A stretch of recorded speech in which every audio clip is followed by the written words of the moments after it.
বলুন তো, সমস্যায় পড়লে আপনি কেমন আচরণ করেন? আলুর মতো, ডিমের মতো, নাকি কফি বিনের মতো? তাহলে চলুন একটা গল্প বলা যাক। একটি মেয়ে তার বাবার কাছে তার জীবনের নানা সমস্যার কথা বলছিল। তাই শুনে তার বাবা তাকে 3টি পাত্রে জল গরম করতে বলল। ফুটন্ত জলের মধ্যে একটিতে আলু, একটাতে ডিম আর অন্যটাতে তিনি কফি বিন দিয়ে দিলেন। শক্ত আলু ফুটন্ত জলে সেদ্ধ হয়ে নরম আর দুর্বল হয়ে গেল।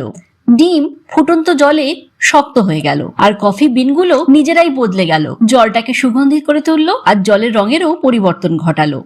এই দেখে মেয়েটির বাবা মেয়েটিকে বললেন, দেখো, জীবনে সমস্যা তো আসবেই, প্রতিকূলতাকে কখনোই সুযোগ দেবে না তোমাকে আলুর মতো দুর্বল কিংবা ডিমের মতো কঠিন করে তুলতে। কফি বিনের মতো তৈরি হওয়ার চেষ্টা করো, আর প্রতিটি সমস্যাকে সুযোগ হিসেবে ব্যবহার করে নিজের পরিবেশ বদলে দাও, ভালো কিছু তৈরি করো। সমস্যায় পড়লে আপনি কিরকম আচরণ করেন অবশ্যই কমেন্টে জানান। আর এরকমই নানা গল্প জানতে আমার এই চ্যানেলটা লাইক সাবস্ক্রাইব করতে ভুলবেন না যেন।